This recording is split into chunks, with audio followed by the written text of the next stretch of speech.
précieux de Jésus-Christ. Alléluia. Amen. Alléluia. Que le Seigneur nous bénisse, que le Seigneur nous bénisse, que sa gloire soit abondante dans notre vie. Et vraiment, nous avons beaucoup de choses à faire. Nous avons beaucoup de travail, mais le Saint-Esprit nous aidera. Amen. Nous allons faire beaucoup de choses. Nous allons faire une croisade, nous allons faire des séminaires, nous allons faire ça en direct. Amen. Nous allons avoir des moments de prière où nous allons prier réellement pour les sujets. Je vais faire des délivrances, que ce soit en particulier comme en direct. Tout ça, je vais avoir le temps à partir de la semaine prochaine de le faire. Que le Seigneur nous bénisse et que le Seigneur permette que sa victoire nous accompagne à chaque fois. Nous avons encore un thème. Et je bénis le Seigneur pour ce thème-là parce que ce thème vient à point nommé. Il y a trois dimanches, nous avons commencé à étudier Moïse, comment Moïse fut envoyé. Et la particularité dans le ministère de Moïse, qui était de montrer le Dieu que tout le monde, tout le peuple d'Israël avait entendu parler de ce Dieu-là. Tout le peuple d'Israël avait la prophétie que ce Dieu-là allait le faire sortir de la captivité. Mais comment il allait le faire, il ne le savait pas. Et aujourd'hui, beaucoup de personnes ne savent pas comment Dieu va nous faire sortir de la captivité. Ils savent que Jésus-Christ de Nazareth s'est offert sur la croix et il nous a libérés, il nous a accordé le pardon, la délivrance, tout. Amen. Mais pourtant, il ne bénéficie pas totalement de tout le package du salut, tout le package de la grâce. Autrement dit, nous disons que nous sommes graciés, nous disons que nous sommes sauvés, mais il y a beaucoup de choses encore que nous ne possédons pas. Il y a des gens qui sont dans le monde qui ne craignent pas Dieu, mais qui arrivent à se marier sans problème. Il y a des gens qui sont dans le monde qui ne craignent pas Dieu, qui ne font pas forcément fétiche, mais qui arrivent à avancer dans la vie, qui arrivent à affronter des choses. Mais pourquoi nous qui craignons Dieu, nous sommes toujours à cheval entre misère, échec et souffrance. Amen. Il y a beaucoup de problèmes comme ça. Tout simplement, cela se résume à une chose. Il dit, vous connaîtrez la vérité et la vérité vous rendra libre. Donc, tant que tu n'as pas connu la vérité qui doit te rendre libre pour une situation donnée, tu vas toujours rester dans la captivité. Amen. Souvent, les ténèbres sont responsables des choses qui nous arrivent. Souvent, les démons sont responsables en utilisant la sorcellerie, en utilisant des attaques, en utilisant toutes sortes de choses pour nous barrer la route. Mais en vérité, il y a aussi une autre chose. C'est que les conséquences d'aujourd'hui sont les fruits que nous avons plantés hier. Il y a des fruits que nous avons plantés hier dans notre propre vie. Posez-vous une question. Pourquoi, lorsque Dieu crée Adam et Ève, et ils sont dans le jardin, et que le serpent va commencer à tenter Ève, pourquoi Dieu n'est pas venu intervenir? Pourquoi? Vous êtes d'accord avec moi que Dieu respecte ce qu'on appelle le libre arbitre. Et le libre arbitre aujourd'hui, c'est la volonté. À partir du moment où la volonté que tu as sera celle-là même qui sera jugée à la fin de ta vie. La volonté que tu as aujourd'hui est celle-là même qui te guide et qui te dirige. La Bible dit, lorsque Ève a été créée, automatiquement on nous dit, l'Éternel Dieu conduisit Ève vers Adam. Ce qui veut dire que quand Dieu a fini de créer Ève, il lui a donné le libre arbitre et il s'est présenté à Ève. Et quand il s'est présenté à Ève, c'est Ève qui a décidé de le suivre librement. Dieu n'a pas obligé Ève pour dire, viens ici. D'ailleurs, si tu ne te maries pas là, tu vas souffrir. Comme je vois aujourd'hui souvent certaines prophéties qui disent, quand tu refuses le choix de Dieu pour toi, Dieu dit, voici la malédiction qui t'attend. Certaines personnes vont jusqu'à pousser la hardiesse dans les réseaux sociaux. Ils envoient des messages, on dit, oui, envoie ce message à 15 personnes. Et si tu n'envoies pas les messages à 15 personnes, une malédiction t'attend. Vous voyez, Dieu n'a jamais fait ça. Dieu n'a jamais maudit quelqu'un parce que cette personne ne veut pas faire sa volonté. Dieu a toujours voulu qu'on le serve même librement, qu'on ait la volonté de le connaître, la volonté de le servir. Voici pourquoi cette même volonté est mise à l'épreuve quand nous sommes chrétiens, quand nous donnons notre vie à Jésus et que nous disons, Seigneur, nous voulons te donner notre vie, nous voulons abandonner nos propres intérêts pour te le donner. Le Seigneur fait espoir et dit, tu es sûr que tu vas abandonner ta vie? Tu es sûr que ce n'est pas parce que tu as besoin que ta vie soit améliorée plutôt que de l'abandonner? Moi, je veux que tu me donnes toute ta vie pour que tu vives pour moi. Tu dis, oui, Seigneur, prends toute ma vie, mais laisse ce secteur-là, essaie d'arranger un peu ce secteur-là. Tu vois ce secteur ici, là, si tu pouvais ajouter un plus, tu vois cette partie où la Bible dit la pierre qui ont rejeté les bâtisseurs est devenue la principale. C'est la partie même pour laquelle je t'ai donné ma vie, parce que je veux que les bâtisseurs qui ont rejeté la pierre que je suis voient combien de fois je suis devenue la principale. Et vous voyez, ça se heurte toujours. Notre volonté que Dieu nous serve se heurte à la volonté que Dieu veut que nous on le serve. Vous voyez, il y a cette bataille-là. Dieu veut que tu le serves. Toi, tu veux te servir de Dieu. Et au fur et à mesure, les enfants d'Israël avaient entendu parler de Dieu. Et Dieu avait dit déjà depuis Abraham que tes enfants, ta postérité sera esclave. Maintenant, le thème d'aujourd'hui nous parle de ça. Le thème d'aujourd'hui se trouve dans le livre d'Ésaïe, je crois, Ésaïe, le chapitre 52. Ésaïe, le chapitre 52, je vais lire ça rapidement et vous allez comprendre là où je vais en venir. Ésaïe 52, à partir du verset 2, j'ai lu 2 à 3. Sinon, normalement, c'est jusqu'à 4. Alléluia. Mais je vais lire 2 jusqu'à 3 et 4 et on va comprendre un peu ce qui a été dit. Dans la version que je vais vous lire, c'est la version de Darby. Mais vous pouvez lire aussi dans la version de Louis II, c'est à peu près la même. Ésaïe, le chapitre 52, à partir du verset 2 jusqu'à 5. Je vais lire. Secoue-toi de la poussière, lève-toi, assieds-toi, Jérusalem. Délivre-toi. Remarquez qu'ici, il n'a pas dit je te délivrerai, il dit délivre-toi, c'est-à-dire c'est la personne elle-même qui doit se délivrer. Délivre-toi des chaînes de ton cou, captive, fille de Sion.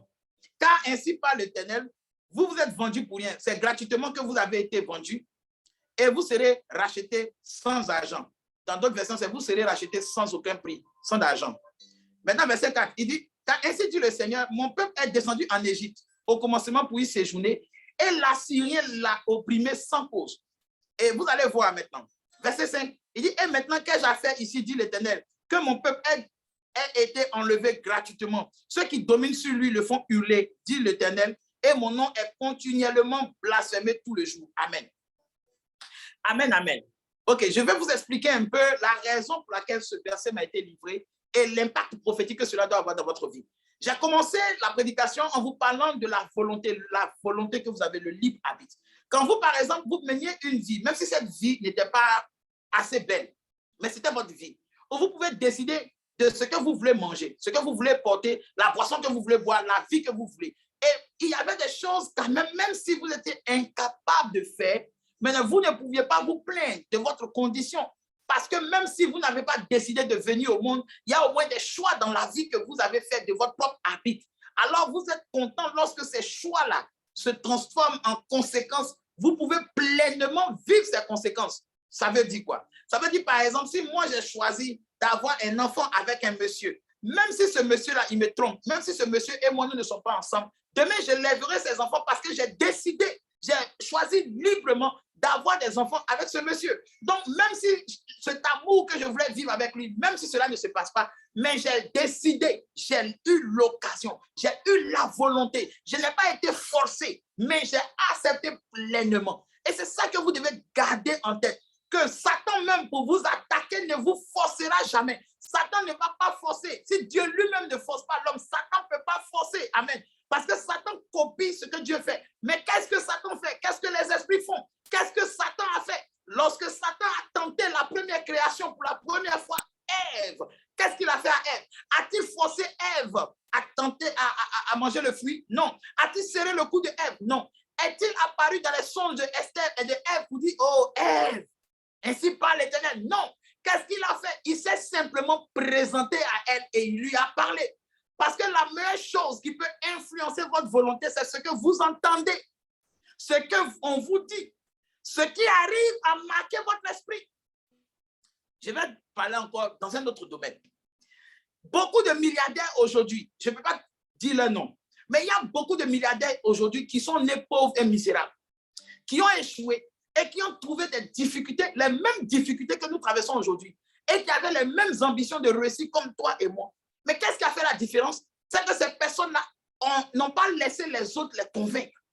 Malgré que la difficulté de la vie a essayé de les convaincre du contraire, malgré que les échecs ont essayé de les convaincre du contraire, ils ont poussé le courage jusqu'à aller jusqu'au bout de la volonté qu'ils avaient au début. C'est ça qui est important. Lorsque tu es capable de conserver la volonté qui te pousse à faire quelque chose, et que malgré les vents et les marées, tu ne laisses pas cette volonté être flexible, alors il est difficile pour toi de te faire accepter n'importe quoi. Regardez aujourd'hui, il y a beaucoup de personnes qui ne croient pas aux démons, qui ne croient pas aux possessions. Quand on dit l'esprit des eaux a fait ceci, ils ne croient pas et leur vie avance. Vous allez me dire que Dieu ne peut pas, ou bien les démons ne peuvent pas les frapper. Il y a des gens qui sont devenus riches sans avoir touché à la magie, à la puissance des démons. Pourtant, ces personnes, ils seront jugés au jour du jugement dernier. La volonté est celle que Dieu va utiliser pour nous juger. Maintenant, écoutons un peu ce que la révélation de la parole veut dire. Dieu explique les raisons qui ont poussé son peuple à être vendu. il avait dit à Abraham, Abraham, tes enfants seront esclaves. Parce que ce que vous ne savez pas, c'est que l'histoire qui est dans la Bible, l'histoire du peuple d'Israël, a été donnée comme un premier modèle. Ensuite, l'histoire dans le Nouveau Testament est donnée comme un deuxième modèle pour nous servir d'exemple. Parce qu'il y a toujours deux témoignages. La Bible dit que le témoignage de deux personnes est vrai. Quand David devait savoir comment il va bien faire un règne, comment il va bien régner de la part du Seigneur sur le peuple d'Israël, il s'est entouré de ces deux prophètes-là. Ces deux prophètes-là lui donnaient la vision du Seigneur. Par contre, David lui-même aussi, il était un prophète. Mais c'était un prophète qui était chargé de mener les guerres pour le Seigneur et ensuite de célébrer le Seigneur au travers des psaumes. C'était sa dimension que Dieu lui avait donnée. Mais la dimension de conduire le peuple avait besoin qu'il écoute aussi des prophètes.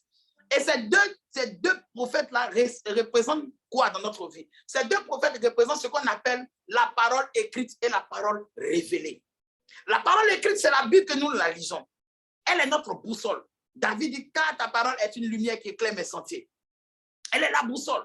Elle éclaire les sentiers. Autrement dit, tu ne peux pas faire quelque chose sans te référer si dans la parole, là, c'est possible de faire cette chose ou bien c'est autorisé de faire cette chose. Et c'est ça qui a manqué. Les enfants d'Israël, lorsque leur père Abraham, leur ancêtre Abraham, est descendu en Égypte, c'était à cause de la famine. Il est descendu en Égypte.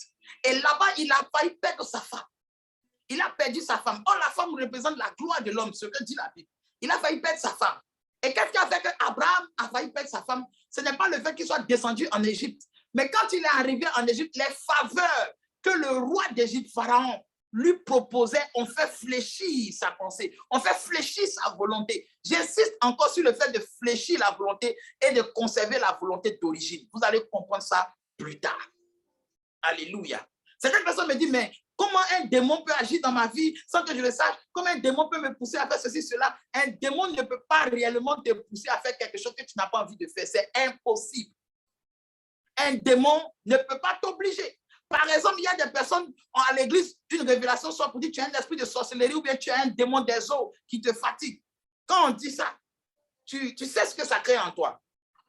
Par rapport à toutes ces personnes qui te regardent, toutes les personnes qui sont autour de toi, et par exemple, qui attendent un argument négatif pour te juger. Déjà, si tu viens dans une famille où tu es rabaissé matin, midi, soir, et tu vas à l'église, et la prophétie soit qu'il y a un esprit des eaux. En même temps, quand on dit esprit des eaux qui vient dans ta vie, on te voit en même temps en une prostituée. Il reste un peu seulement, il suffit simplement de mettre une pancarte et d'officialiser les prix, et c'est fini. On te voit comme une prostituée. On dit, il y a un esprit des eaux sur toi. Donc déjà, la frustration que cette révélation crée en toi. Et tu rentres à la maison, et tu commences à prier parce que sur le coup, tu es choqué. Tu ne veux pas que les démons gâtent ta vie. Tu veux avoir une bonne vie. En même temps, il y a quelqu'un qui t'envoie un message. Lui, au lieu de te dire que tu es un esprit des autres, que tu es une prostituée, il te dit que tu es une belle femme. Oh non, toi, tu peux rendre heureux les gens. Alors, la volonté d'entendre des choses agréables, là où tu es dans une société qui t'écrase, une société qui t'humilie, ces paroles-là vont résonner en toi comme les paroles de l'évangile. C'est ce qu'on appelle l'évangile de la flatterie. Et demain, tu te mets en relation avec cette personne et cela finit mal. Pas parce que tu n'avais pas un esprit des autres, pas parce qu'un esprit des autres t'a dit vas-y, déshabille-toi avec cette personne. Non, tout simplement parce que la volonté que tu avais d'être flexible s'est manifestée. La volonté que tu avais que quelqu'un te dise des paroles d'amour, que quelqu'un t'apporte des choses que les gens de ton commun, de ton habitude, de ton environnement ne te donnent pas. Cette habitude, cette volonté d'entendre ces paroles agréables a produit le fruit qui t'est arrivé. Mais on va accuser l'esprit des eaux parce que nous savons tous que l'esprit des eaux est ceci, cela. Pourtant, la volonté, elle est individuelle.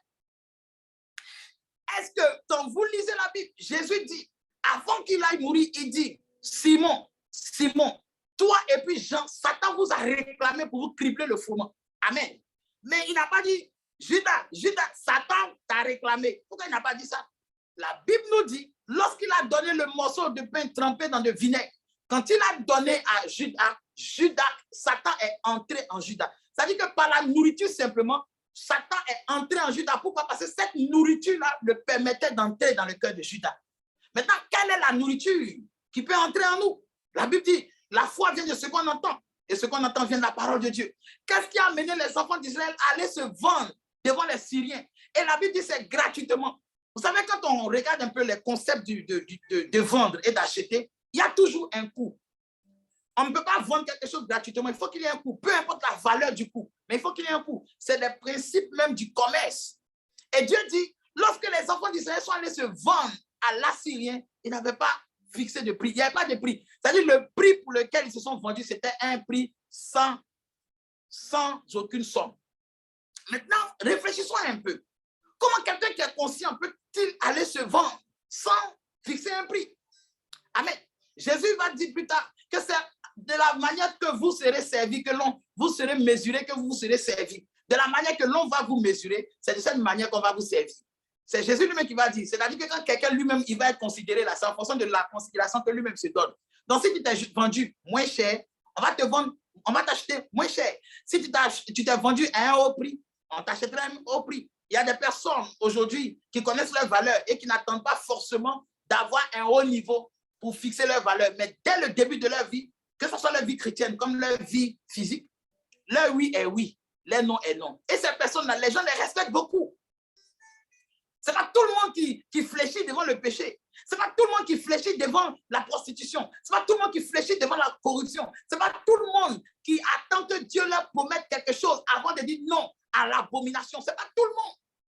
Ce n'est pas tout le monde qui, lorsqu'il va avoir l'argent, va être orgueilleux. Ce n'est pas tout le monde, lorsqu'elle va avoir un foyer, elle va arrêter de prier. Ce n'est pas tout le monde. Il y a des gens qui ne laissent pas le péché les flexer la pensée. Il y a des gens qui sont vraiment comme Daniel. Leur oui est oui et leur non est non. Alléluia. Mais qu'est-ce qui s'est passé lorsque les enfants d'Israël ont perdu, lorsque Abraham est parti en Égypte, il a regardé la beauté de l'Égypte, il a regardé comment Pharaon le reçoit. Il a regardé un peu, en se présentant en tant que Pharaon, il pouvait avoir la vie sauve, parce qu'à l'époque, on tuait les maris pour avoir les belles femmes. C'était facile de tuer les hommes pour prendre les femmes. Parce qu'à l'époque, la beauté d'une femme était plus qu'une richesse. Amen. C'est aujourd'hui les femmes vendent leur beauté. Mais dans les temps passés, la femme belle était respectée, la femme belle était convoitée, la femme belle était désirée. Pourtant, c'est une belle femme qui a fait tomber l'homme. Mais pourquoi les hommes cherchaient les belles femmes? Pourquoi aujourd'hui dans les églises, quand une fille est vilaine, on ne voit pas d'esprit des eaux sur elle. Il n'y a aucun démon de mari de nuit sur elle. Mais lorsque la fille est jolie, elle a de beaux yeux. On dit c'est la sirène des eaux qui lui a donné ses yeux. Vous avez vu un esprit enfanté? Non. Mais c'est si facile de dire cela. Et le plus mauvais dedans, c'est que la personne qui accepte ce genre de choses-là, il accepte ça gratuitement. C'est ça le mot gratuitement. Ça dit que quand les... Allons doucement, vous allez voir. Donc, Abraham arrive en Égypte et il se présente et dit, les Égyptiens sont des gens qui tuent l'homme, sont cruels. Donc, comme ils aiment arracher les femmes, les belles femmes, moi, je vais marier une belle femme. Donc, ce que je vais faire, je vais me présenter comme étant le frère de ma femme. Et en vérité, ce n'était pas faux. Parce que quand on regarde un peu dans la généalogie, Abraham et sa femme sont cousins. Donc, il est quelque part aussi son parent. Mais ici, là, ce n'était pas en tant que parent. C'était en tant qu'épouse, en tant que gloire.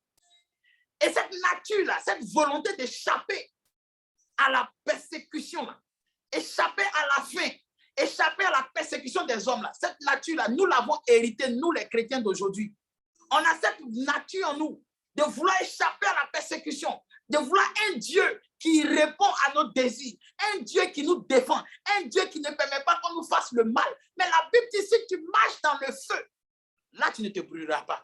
Si tu marches dans le feu, tu ne te brûleras pas. Si tu marches dans ce qui traverse les eaux, là les eaux ne te submergeront point. Mais les eaux vont te mouiller. Ça va te submerger, mais ça va te mouiller. Le feu ne va pas te tuer, mais ça va te toucher quand même. Il dit, l'on vous persécutera à cause de moi. Mais Abraham dit, non, Seigneur, j'ai cru en toi, mais bon, cette partie de l'alliance-là, vraiment, je ne peux pas. Et Dieu n'est pas descendu pour le botter en rêve, pour le frapper. Pourquoi? Parce que God respect your will. Dieu respecte ta volonté. Il y a des choix que nous avons fait hier, que nous payons aujourd'hui, parce que Dieu a respecté notre volonté. Il y a des gens qui ont dit hier, non, lui là, il m'aime. Sans lui, il ne peut pas vivre. Mais aujourd'hui, il n'est plus avec toi. Est-ce que tu ne vis pas? Tu n'es pas mort. Tu vis. Dieu a respecté ta volonté de vouloir vivre avec lui. Mais quand il t'a fait sortir de l'autre côté du film, aujourd'hui, vous n'êtes pas ensemble et tu vis. Et tu te rends compte aujourd'hui que ce n'est pas lui qui est le responsable de ta vie. Même si tu peux l'aimer, même si tu l'aimes, ce n'est pas pour ça que tu vas bâcler toute ta vie parce que ta vie est plus importante que tout ce que tu désires aujourd'hui. Et Abraham, notre père Abraham, oh oui, où ça a commencé à dégénérer, c'est lorsqu'il a vu que le Pharaon s'intéressait à sa propre femme. Il a vu que souvent, tu peux avoir une gloire auprès de toi. Mais tant que cette gloire te rapporte, tu t'en fous. Tant que cette gloire te rapporte, elle te donne un certain privilège, tu t'en fous. Il y a des personnes, par exemple, qui peuvent venir à la prière. Tant que cette prière permettra à ceux qui aient la victoire, peu importe ce qui va se passer, ils s'en foutent.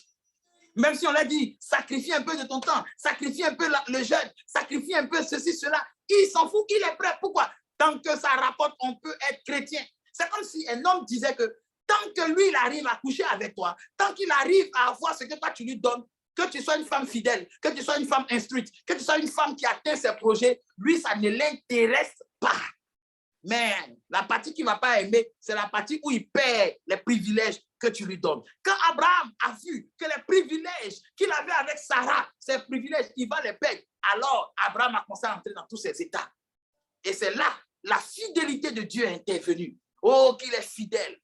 La fidélité de Dieu. Toi qui es parti gratuitement te livrer à l'Égyptien, parce que tu as vu en l'Égyptien des choses qui pouvaient faire fléchir ta volonté. Vous êtes sûr que Dieu ne pouvait pas permettre, si Abraham était dans le désert, à Canaan, malgré la sécheresse, vous êtes sûr que Dieu ne pouvait pas permettre que Adam puisse vivre. Lui qui donne une oasis dans le désert, lui qui fait naître des enfants à la stérile, lui qui fait fleurir le désert en verger potable. Vous êtes sûr qu'il ne pouvait pas faire ça? Si Abraham avait pris le temps de demander à Dieu, Seigneur, dans ce désert où la sécheresse est en train de culminer à Canaan, permets-moi d'avoir la vie. Vous êtes sûr que Dieu n'allait pas faire ça? Mais Dieu savait que derrière la volonté de le servir, il y avait aussi une volonté d'être servi qui était à Abraham. Et aujourd'hui, vous m'écoutez, quelle est la volonté souvent qui vous anime?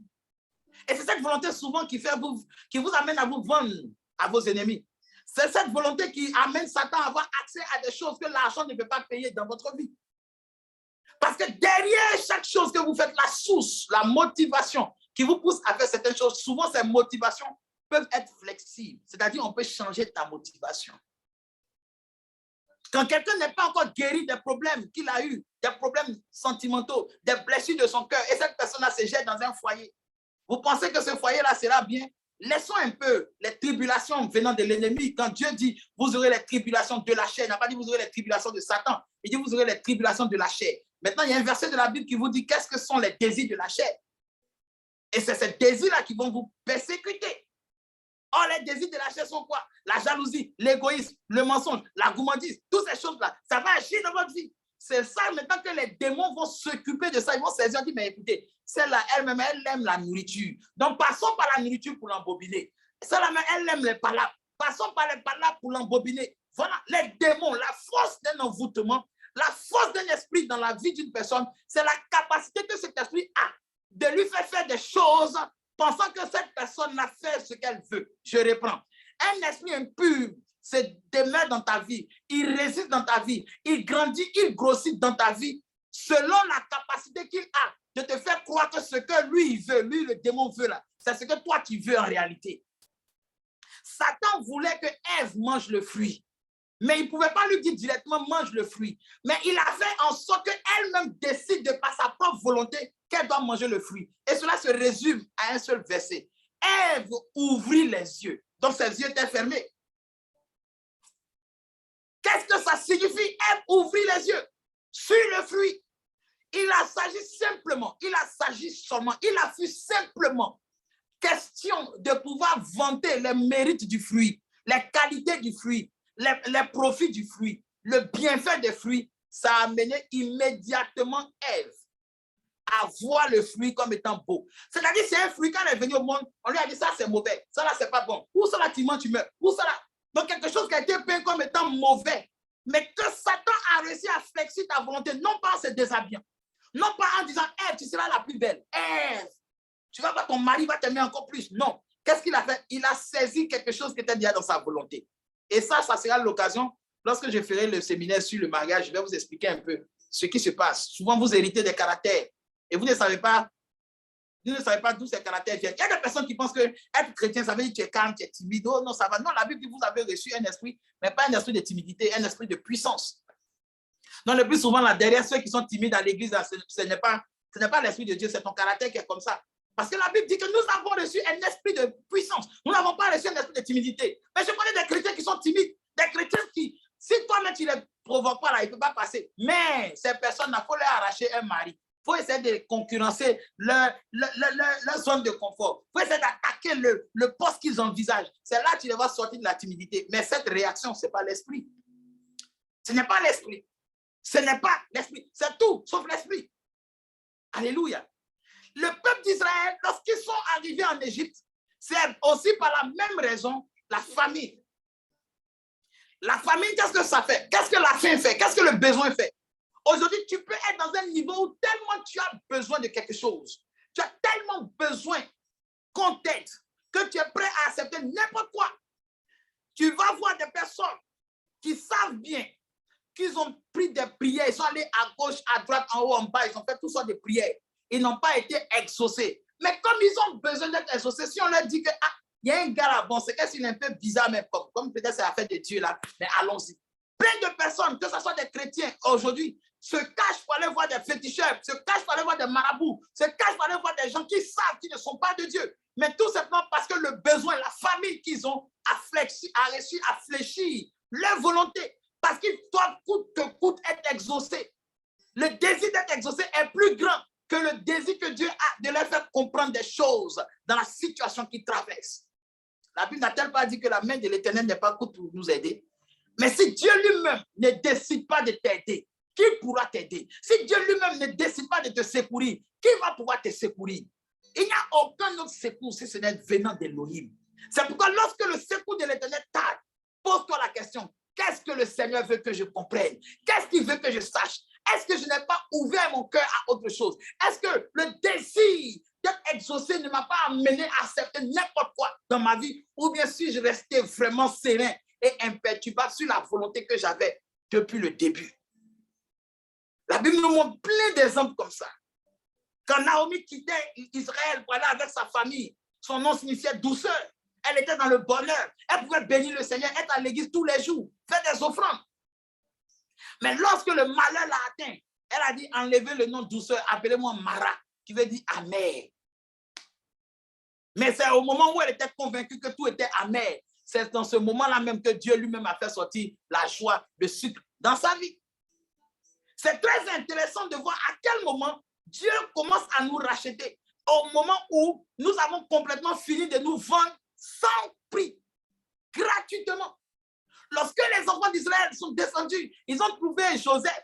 Et Joseph s'est occupé d'eux. Mais les enfants d'Israël qui étaient là savaient le mal qu'ils avaient fait à Joseph. Et ils craignaient qu'un jour, Joseph va chercher à se vendre. Alors ils sont allés voir Pharaon pour dire, Pharaon, ce qu'on va te demander, comme la faim est là, le besoin est là. On a besoin. Mais on sait que tu ne peux pas, c'est-à-dire, Joseph là, il ne peut pas te dépasser pour nous faire du mal. Donc nous, on va être tes serviteurs. Tu peux prendre ce que tu veux de nous, mais tout ce que nous te demandons, c'est la protection. J'ai une question un peu à poser ici. Qu'est-ce que nous sommes prêts à faire à l'Éternel? Qu'est-ce que nous sommes prêts à subir pourvu que nous ne soyons pas humiliés? Pourvu que la prophétie de notre vie s'accomplisse. Nous savons très bien que la chose que Dieu demande là, c'est un cœur sincère et fidèle. Un cœur qui aime vraiment Dieu. C'est tout ce que Dieu demande. Mais c'est si facile pour nous de chercher d'autres raisons. Oh oui, peut-être que je ne fais pas assez d'offrandes. Peut-être qu'on ne prie pas assez pour moi. C'est facile. Si Dieu exigeait de l'argent, je vous assure, si Dieu exigeait que chaque mois, nous lui donnons 200 000, 300 000 chacun, je vous assure que nous serions les plus fidèles. Je vous assure. Parce que c'est si facile de donner une offrande, même si c'est difficilement acquise. C'est si facile de faire une offrande physique à Dieu que de lui donner son cœur. Parce que lorsque tu décides donner ton cœur, c'est là qu'il y a des choses que ton cœur ne peut pas supporter, que Dieu va envoyer dans ta vie. La parole que tu entends là, elle va se mettre dans le corps d'une épreuve. C'est-à-dire cette parole-là va se transformer en une épreuve. Et cette épreuve va venir vers toi. Et tu vas l'affronter. Et tu vas devoir réagir selon le cœur de quelqu'un qui a donné sa vie au Seigneur. Tu vas devoir réagir selon le cœur de quelqu'un qui a compris que tout son concourt au bien de celui qui aime Dieu. Et non toute chose concourt au malheur de celui qui aime Dieu. Le monde s'attelle à te faire croire que chaque parole que la Bible a dit n'est pas vraie pour le temps que nous vivons, alors que chaque parole, chaque lettre, chaque virgule, chaque iota de la Bible est suffisante. Et la puissance de Dieu est aussi puissante aujourd'hui que hier ou dans les temps bibliques. Elle le sera éternellement jusqu'à l'avènement de notre Seigneur Yeshua HaMashiach. Mais tout dépend de toi. Il dit c'est gratuitement que vous avez été vendu. Pourquoi? Parce que les choses qui vous ont donné de vous livrer à vos adversaires sont les choses que vous-même vous avez voulu donner, votre volonté. Alors, on ne peut pas acquérir ta volonté avec de l'argent. Je suis désolé, bien-aimé, mais quelqu'un n'a pas besoin forcément de payer une somme pour t'envoûter. Quelqu'un n'a pas besoin forcément de chercher à donner de l'argent à des marabouts pour t'amener à gâter ton foyer. Non, il suffit que cette personne arrive à entrer dans ton intimité. Il suffit que cette personne réussisse à produire les choses que tu as envie de faire ou les choses que tu as envie d'entendre. Regardez ce que Jésus dit. Regardez ce que Dieu va dire dans le Nouveau Testament. Regardez ce que Dieu va dire. Dieu dit, je leur enverrai une puissance d'égarement afin qu'ils croient au mensonge. On dit, aïe, mais Seigneur. Donc, pour que le mensonge même, on puisse croire au mensonge, il faut que Dieu lui-même envoie une puissance qui permet aux gens de croire au mensonge. On dit, mais pourquoi Dieu, tu feras ça? Il dit, parce que j'ai parlé et ils ne m'ont pas écouté. Alors, je leur donnerai des prophètes qui écouteront. C'est-à-dire que Dieu s'est heurté à une chose. Et vous allez voir ça quand vous allez lire le livre de Moïse, le livre de Genèse, Exode, Nombre, Deutéronome. À chaque fois, ce n'est pas un démon qui a mené le peuple d'Israël à pécher contre Dieu. Mais c'était quoi? On dit toujours, ils avaient le cou raide et le cœur de pierre. Ils avaient le cou raide et le cœur de pierre. À chaque fois que Dieu a voulu conduire le peuple, ils avaient le cou raide, c'est-à-dire ils refusent de se faire conduire. Le cœur de pierre, c'est lorsque tu discutes toujours ce que Dieu te dit. Lorsque tu résistes toujours, tu trouves toujours que Dieu a un mauvais plan pour toi. Les gens disent, ah mais Moïse, en Égypte, nous mangeons de la bonne viande. En Égypte, c'est vrai que nous n'étions esclaves, on ne pouvait pas partir où on veut, mais ici, là, on va seulement que dans le désert. Regarde un peu. Comment tu célèbres ta vie aujourd'hui? Comment tu célèbres les acquis que Dieu t'a donnés? Oui, c'est vrai, Seigneur. Oui, c'est vrai, tu m'as donné quelqu'un, mais depuis là, bon, on ne se marie pas. On est dans une situation, nous-mêmes, vraiment, on ne comprend plus rien. Mais si tu veux comprendre, abandonne cet homme, tu vas voir. Alléluia, tu vas voir. Si tu veux comprendre, abandonne la position que tu as aujourd'hui et tu vas voir que ce que toi-même tu trouves bizarre aujourd'hui, ce que tu trouves que ce n'est pas assez suffisant, il y a des gens qui cherchent cela et qui n'ont pas eu. Il y a des gens qui ont cru au Seigneur. Lisez Hébreux le chapitre 13. Des gens ont cru au Seigneur. Ils ont été égorgés. Ils ont été éventrés. Ils ont été mutilés. Ils ont été détruits. Tout simplement, la Bible dit pourquoi ils ont accepté cela. Parce qu'ils avaient en vue la cité céleste. Ce n'était plus la cité terrestre. Ce n'était plus de vivre sur la terre, avoir un foyer, d'avoir un mariage, d'avoir quelque chose d'extraordinaire dans leur vie. Ce n'était pas pour ça que leur volonté était de servir Dieu. Mais leur volonté était d'être dans la nouvelle Jérusalem, celle qui viendrait, dans la cité qui n'est point corruptible. Et Jésus nous a dit quoi? Il dit, travaillez pour ce qui ne périt jamais. Le foyer va périr. La vie que tu mènes, le travail va périr. Mais la puissance de Dieu, lorsqu'elle peut pleinement se manifester en toi, lorsqu'elle peut pleinement te racheter de ce qui t'a rendu esclave, lorsque Dieu peut t'utiliser pleinement pour véhiculer qui il est, pour faire sortir des prisons les cas les plus désespérés, lorsque Dieu peut passer par toi, parce que Dieu a vu ton cœur, Dieu a vu que le cas même le plus désespéré, si tu utilises toi, c'est possible que ce cas le plus désespéré peut voir la lumière. Alors, laisse-moi te dire qu'aucune chaîne de ténèbres ne pourra te rendre captif. Laisse-moi te dire que lorsque tu commences à prendre conscience que c'est les choses que tu veux qui peuvent se lever contre toi, alors tu vas savoir aussi que ce n'est pas à prix d'argent, ce n'est pas à prix extraordinaire, ce n'est pas par le matériel que Dieu va passer pour te libérer. Je vais terminer sur cette phrase-là. Jésus dit, lequel parmi vous, si son enfant demande du pain, son père va lui donner un caillou? Ou bien, s'il demande un poisson, son père va lui donner un bâton? C'est bizarre. Amen. Parce que Jésus cite un exemple où il s'agit d'une relation entre un père et un fils. Amen. Et il ne parle pas d'une relation entre un Dieu et ses serviteurs. Il parle d'une relation entre un père et un fils. C'est-à-dire que c'est normal que le fils demande au père la nourriture parce que tant qu'il est fils, tant qu'il est encore enfant, il dépend de son père. Donc, c'est normal que l'enfant, quand il a fait, demande à son père, « Père, donne-moi à manger. » Amen. Donc, c'est une affaire normale. Mais lorsque ce fils devient un adulte, ce n'est plus le père qui va encore le nourrir. Ce n'est plus le cas. Alors, Jésus va aller encore en profondeur. Il va dire, à plus forte raison, si vous demandez le Saint-Esprit et votre père ne vous le donnera pas. Ça veut dire quoi? Ça veut dire qu'on ne parle plus ici de la nourriture qui est normale, qu'un enfant doit demander à son père. Mais ici, on va maintenant de la relation d'enfant qui dépend de son père à une relation de fils de Dieu qui devient son père. Écoutez ce que ça veut dire. Il dit, à plus forte raison, quand vous allez demander, vous, les serviteurs de Dieu, vous, les enfants de Dieu, vous, les fils de Dieu, vous allez demander quoi? Le Saint-Esprit. Autrement dit, un enfant demande la nourriture qu'il faut à son père parce que son père est responsable de sa vie. Donc, c'est son père qui doit lui donner ce qu'il faut pour que sa vie continue.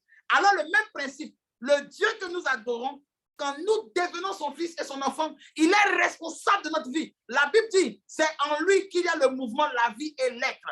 En lui que nous sommes. Vous savez, nous sommes en lui, comme une femme. Lorsqu'elle enseigne, le bébé est en lui. Et quand le bébé est en lui, il ne fait pas prière. Oh, mais aujourd'hui, là, envoie-moi du poisson. Non.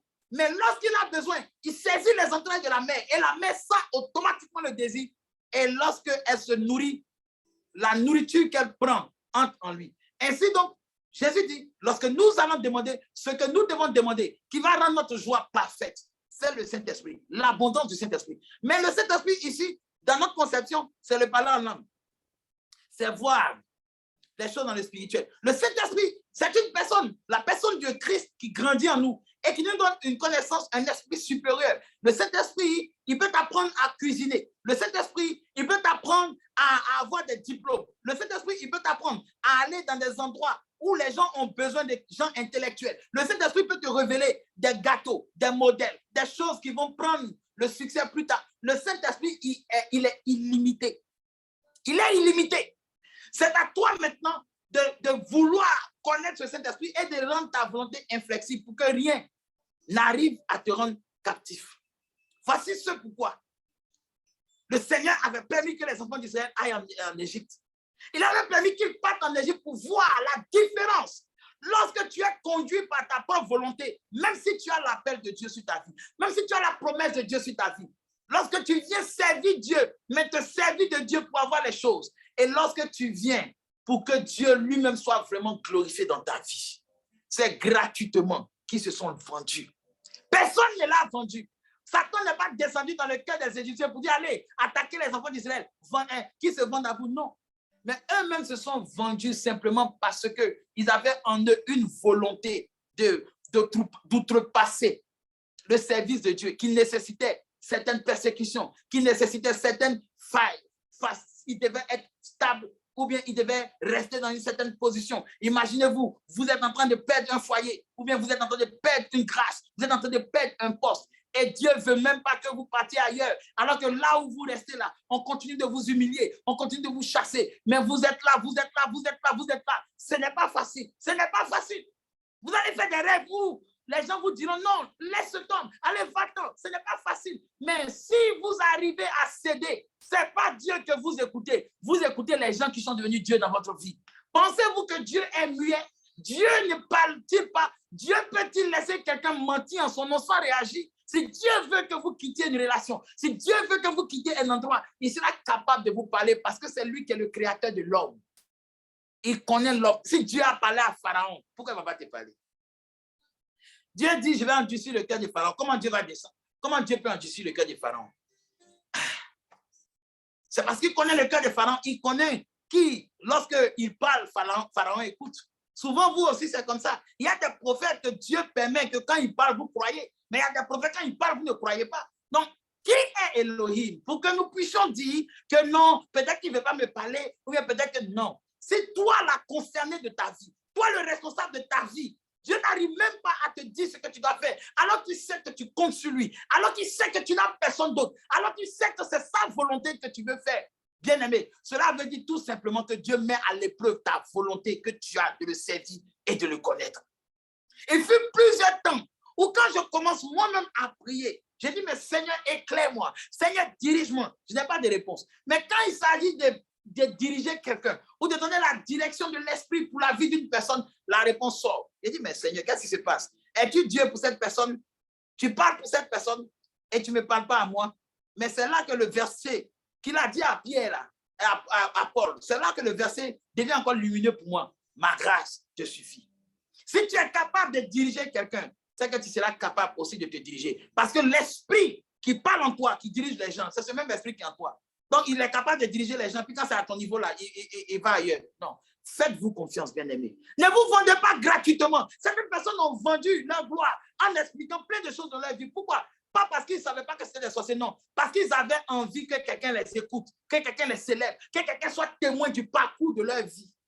Oui, nous tous nous aimions ça. Il arrivait un moment dans notre vie où nous voulons au moins que, même si on nous critique, qu'il y ait au moins une ou deux personnes qui parlent bien de nous. Parce que nous avons envie d'entendre aussi des choses flatteuses. Il est arrivé dans un moment de notre vie où nous-mêmes, nous sommes partis confronter les soi-disant sorciers ou les sorciers de notre vie. Non pas parce que nous avons entendu clairement de l'Esprit de Dieu qui dit, va les confronter, mais parce qu'on voulait montrer que si ça a fait tomber les autres, moi, ça ne va pas me faire tomber parce que moi, je suis fort. Résultat, tu as perdu beaucoup de choses. Il est arrivé un temps dans ta vie où quand tu as appris que telle personne est en train de prendre ton mari, tu t'es levé, tu t'as fait par là, vous vous insultez. Et quand maintenant ton mari ne t'écoute pas et ne te regarde plus, tu te réfugies. Oh Seigneur, toi c'est le Dieu. Allez, touche le cœur de cet homme. Mais c'est ça que tu devais faire avant d'aller faire palabre avec cette personne. Bien-aimé, ne vous vendez pas. N'ouvrez pas notre volonté. Ne cédez pas à la provocation. Ne cédez pas à la panique. Parce que tout ce qui t'a été volé sans un coup te sera restitué sans un coup. Si par exemple tu as bâti un foyer au prix du sang, au prix des sacrifices, et quelqu'un est venu t'arracher, sois sereine, sois tranquille. La même personne qui t'a arraché ce foyer, cette même personne viendra déposer ce foyer-là dans ta main. Pourquoi? Parce que Dieu respecte le principe de l'achat. Il respecte le principe du sacrifice. La Bible dit, celui qui moissonne avec douleur, avec larmes de pleurs, il va raisonner, il va récolter avec des larmes de joie. Notre Dieu est juste. Ensuite, le deuxième aspect de ce verset, il dit quoi?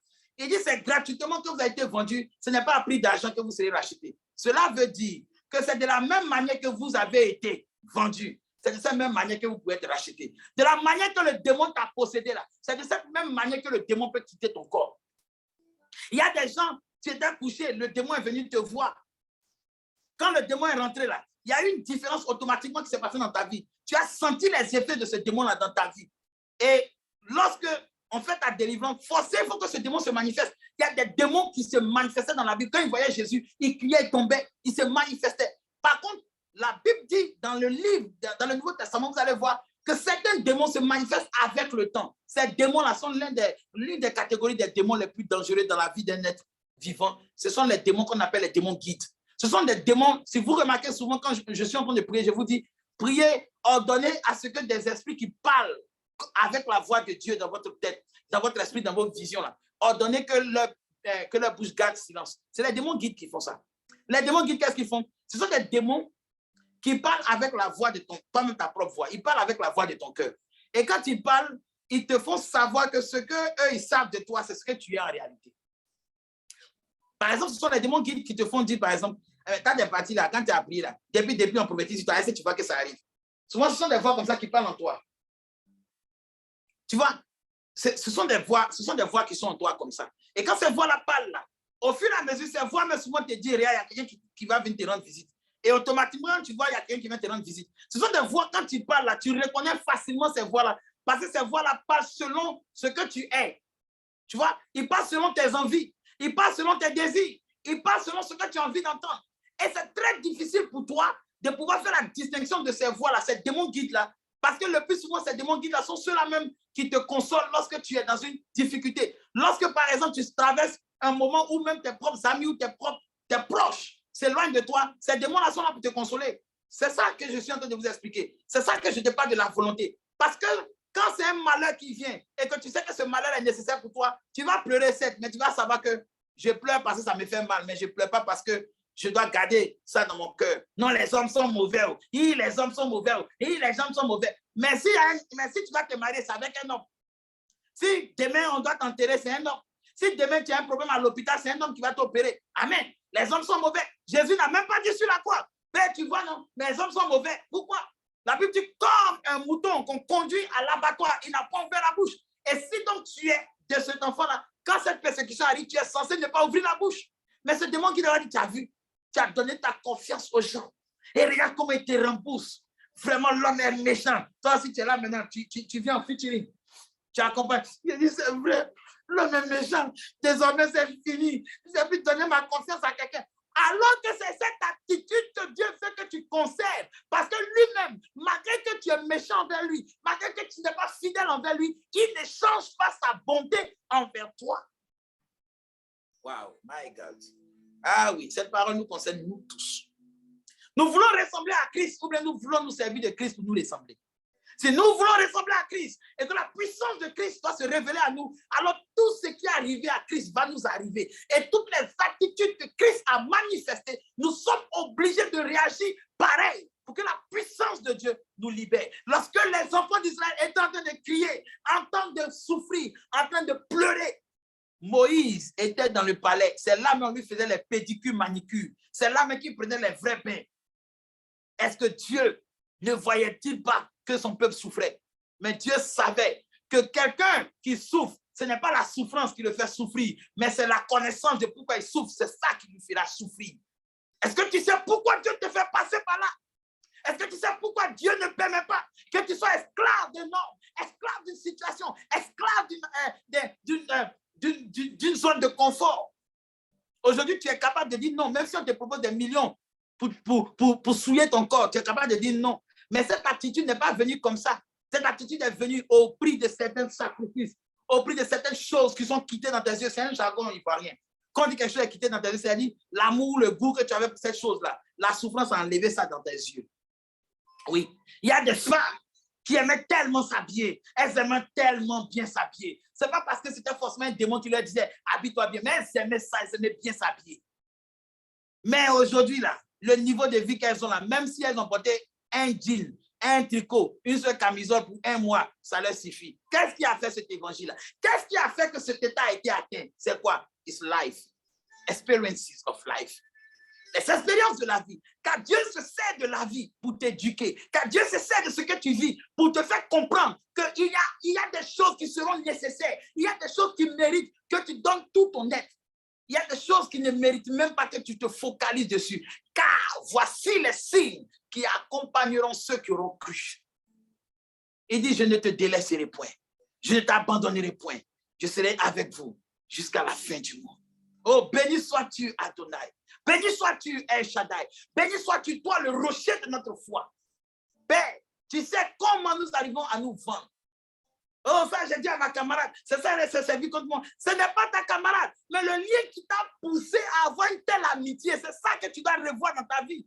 Qu'est-ce qui peut amener les gens à faire fléchir ta volonté de telle manière que ce que tu avais dit que tu ne vas pas faire hier, tu le fais aujourd'hui? Qu'est-ce qui peut t'amener à ce que ton non devienne oui et ton oui devienne non? Souvent, c'est comme ça. C'est ça qui fait que souvent, on croise des faux prophètes. On dit non, c'est parce que souvent, ils sont dans... Oui, c'est des menteurs. Mais la Bible dit que l'on attire que ce qu'on convoite, ayant la démangeaison d'entendre les choses flatteuses. Est-ce que quelqu'un qui souffre, il a vraiment besoin d'entendre quelqu'un qui va le flatter?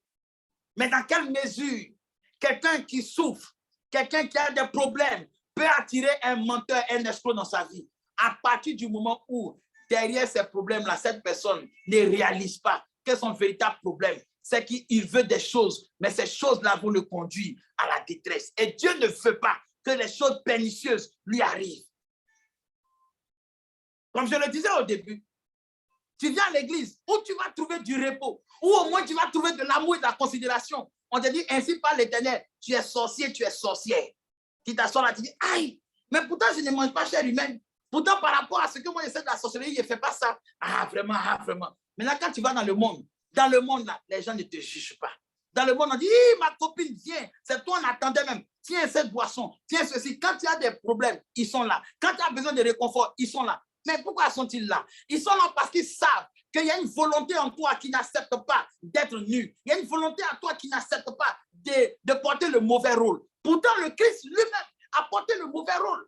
Pourtant, le Christ lui-même, il a été victime de calomnie, il a été victime de mensonges, il a été victime de candidats l'ont régné. Mais a-t-il changé vis-à-vis d'eux? A-t-il dit, ah Seigneur, si ça cause ça, je ne mets pas sur la croix? Pouvons-nous régner cet évangile-là? Cet évangile si glorieux. C'est normal que nous puissions nous vendre gratuitement. Quand j'ai regardé cette fois, quand le Seigneur m'a montré cette fois, il dit, mais Seigneur, ce n'est pas possible. Parce que moi, quand je regarde, on dit, tel esprit m'a fatigué, tel esprit m'a possédé. Normalement, je peux facilement accuser mes parents. Je vais dire, oui, c'est mon ancien grand-parent qui s'est tenu là devant l'eau. Et il a dit, prends toute ma descendance. C'est plus facile de justifier ça. Mais savoir que moi aussi, j'ai une part de responsabilité, que moi aussi, j'ai accepté. Parce que ce n'est pas un esprit qui m'a amené à me déshabiller vers les femmes. C'est moi-même qui ai accepté. Oui, je vous ai dit ici que c'est vrai, tu as un esprit des eaux. Mais pourquoi cet esprit des eaux ne te dit pas aujourd'hui, sors, mets-toi nu, promène-toi tout nu dans la rue? Mais cet esprit-là t'a amené à trier les hommes qui ont vu ta nudité. Pourquoi? Pourquoi? Pourquoi cet esprit-là, il y a des moments où il peut t'empêcher d'aller à l'église, mais il y a des moments où il ne peut pas t'empêcher d'aller à l'église? Pourquoi cet esprit, il y a des moments, quand on prêche la parole, là tu arrives, tu te sens lourd. Cet esprit se manifeste, tu te sens bizarre. Mais si tout à l'heure on dit, on va regarder un film, on va regarder Titanic, ou bien on va critiquer un peu, là même tes yeux sont ouverts. C'est simple. Parce que cet esprit connaît les choses que tu refuses de savoir et d'accepter que c'est en toi. Accepte que souvent le malheur ne vient pas de l'adversaire. Accepte qu'il y a une partie en toi qui n'accepte pas souvent les choses qui ne vont pas avec ce qu'elle veut. Et à partir de là, Dieu va commencer à fléchir ta volonté. Tu vas commencer à l'appeler pour dire, Seigneur, je me rends compte que souvent il y a des choses, quand ce n'est pas ce que je veux là, c'est difficile pour moi de me laisser attendrir. Mais à partir d'aujourd'hui, je veux vraiment apprendre à accepter ta volonté. Je veux vraiment apprendre à accepter d'être taillé par toi. Parce que dire la volonté de Dieu, ce n'est pas facile.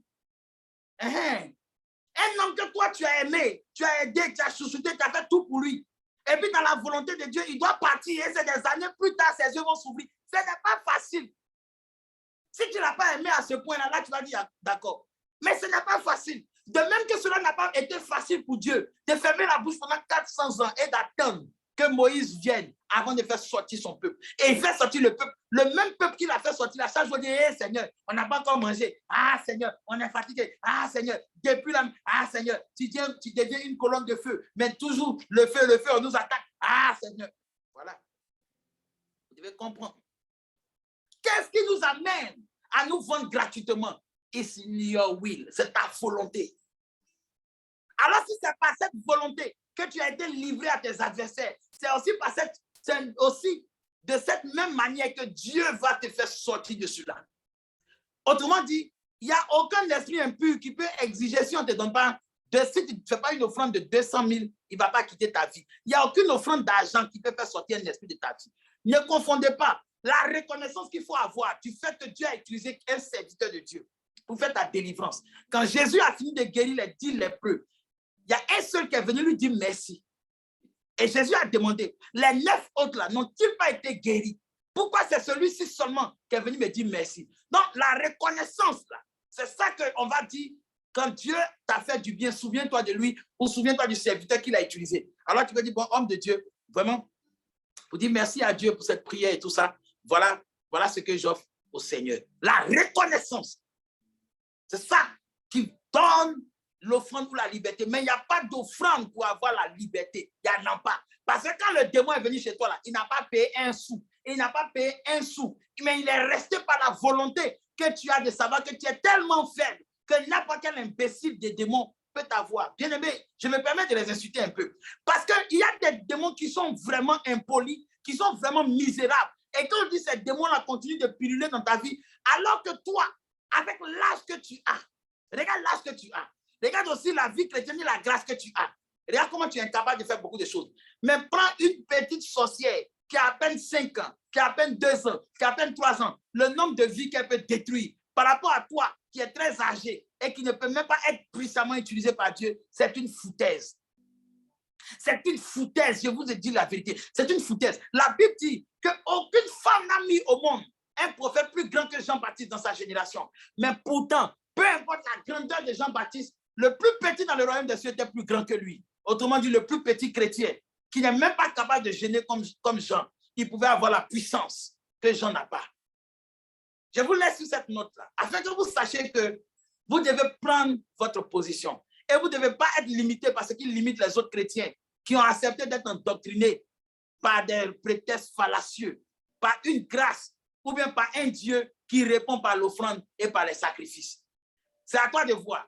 Veux-tu un Dieu qui répond par la grâce ou veux-tu un Dieu qui répond par les sacrifices? Que le Seigneur nous bénisse, que sa grâce surabonde dans notre vie. Cette semaine, soyons tous en prière pour qu'on puisse avoir encore des moments de prière, des moments de délivrance et tout ça.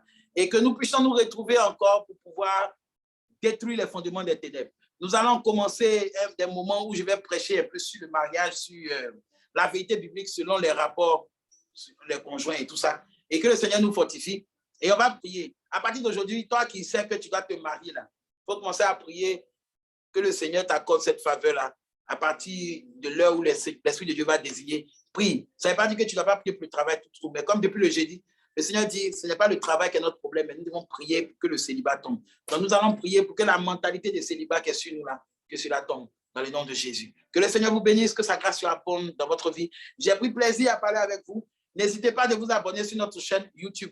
Abonnez-vous pour qu'on puisse avoir plus de visibilité. Nous sommes en train de créer notre chaîne de Web TV. C'est pourquoi je me permets de commencer les choses, afin que vous ayez vous aussi des rudiments. Parce que lorsque la chaîne sera faite, vous pourrez avoir toute une panoplie d'enseignements et tout.